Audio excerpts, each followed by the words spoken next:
Hello दोस्तों, स्वागत है आपका मेरे YouTube चैनल पर, जहां पर हम बात करते हैं सिर्फ म्यूचुअल फंड के ऊपर।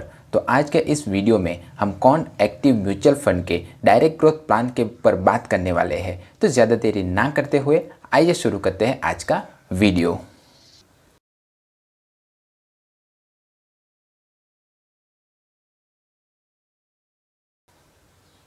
ये जो कौन एक्टिव म्यूचुअल फंड है उसका फंड ऑब्जेक्टिव अगर जाने तो ये म्यूचुअल फंड एक फ्लेक्सी कैप म्यूचुअल फंड है। यानी कि इस फ्लेक्सी कैप म्यूचुअल फंड में फंड मैनेजर के पास पूरी आज़ादी होती है कि वो इन्वेस्टरों के पैसे को जिस भी स्टॉक में लगाना चाहे वो लगा सकते हैं और ज़्यादा से ज़्यादा रिटर्न्स इन्वेस्टरों के लिए हासिल कर सकते हैं।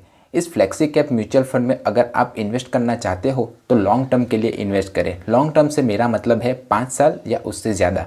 अगर आपको 5 साल से कम के लिए अपने पैसे को इस तरह के म्यूचुअल फंड यानी कि फ्लेक्सी कैप म्यूचुअल फंड में अगर निवेश करना हो तो मेरी तो यही सलाह है कि आप फ्लेक्सी कैप म्यूचुअल फंड से दूर ही रहें, क्योंकि ये एक लॉन्ग टर्म म्यूचुअल फंड है।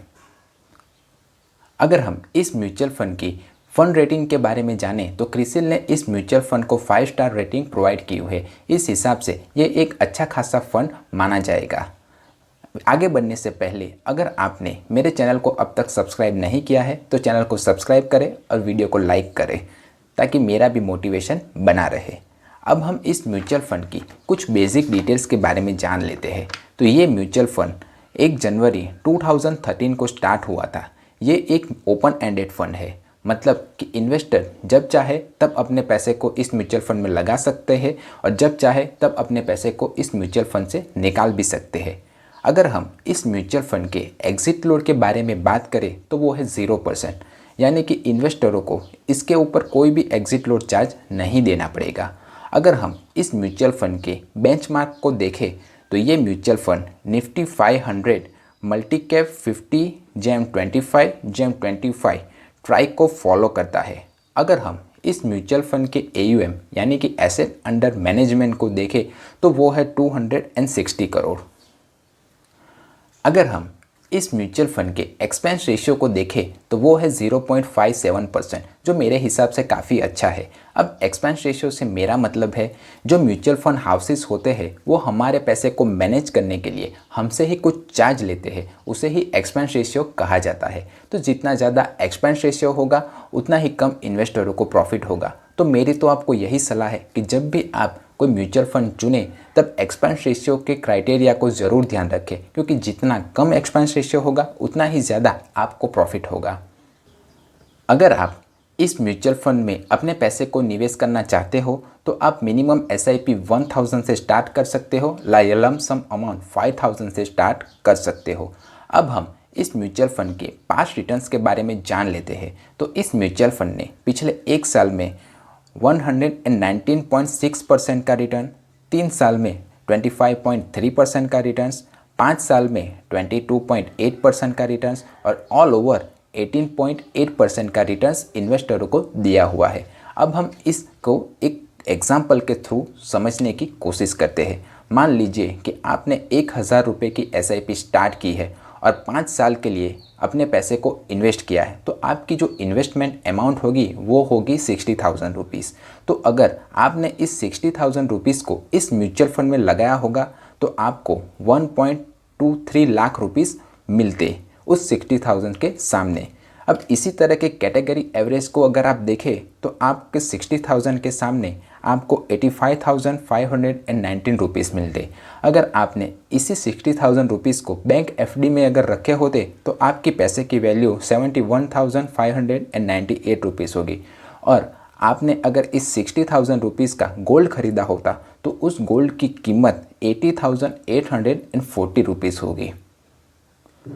तो आपको इस एग्जाम्पल से समझ आ गया होगा कि इस म्यूचुअल फंड ने कैसा परफॉर्म किया हुआ है।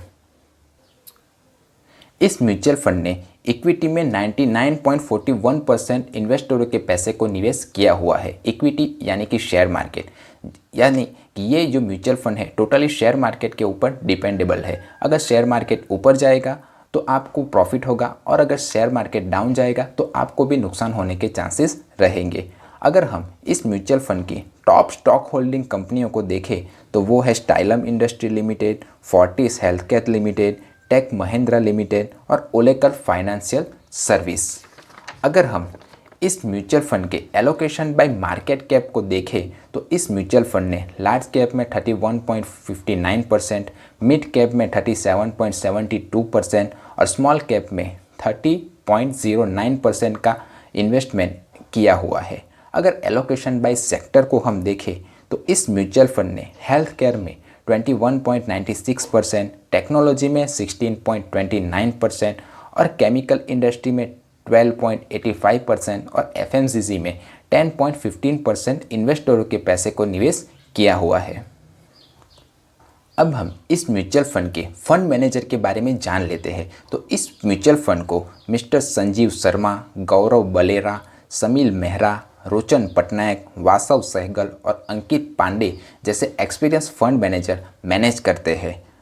अगर आपको ये वीडियो पसंद आ रहा है तो वीडियो को लाइक करें और चैनल को सब्सक्राइब करें। अब आगे बढ़ते हैं। अब हम इस म्यूचुअल फंड की NAV को देखते हैं। तो 7 मई 2021 को इस म्यूचुअल फंड की NAV 356.01 रुपीज़ है, यानी कि इस म्यूचुअल फंड के एक यूनिट की वैल्यू 356.01% है, जो मेरे हिसाब से काफ़ी अच्छी है।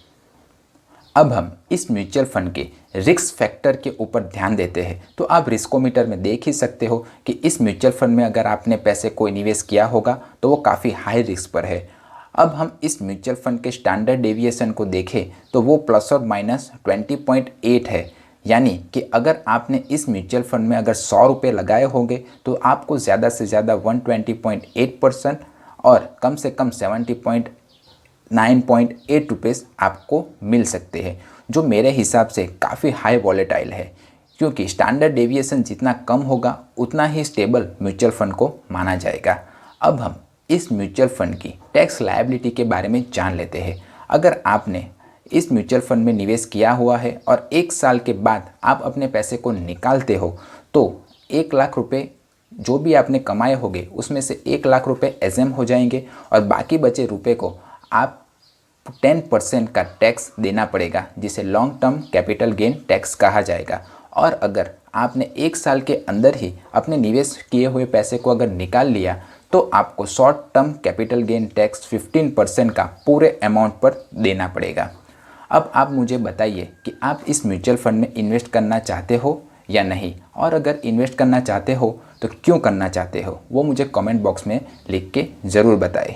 आशा करता हूँ कि आपको ये वीडियो पसंद आया होगा। अगर वीडियो पसंद आया है तो वीडियो को लाइक करें और चैनल को सब्सक्राइब करें, और मिलते हैं अगले वीडियो में।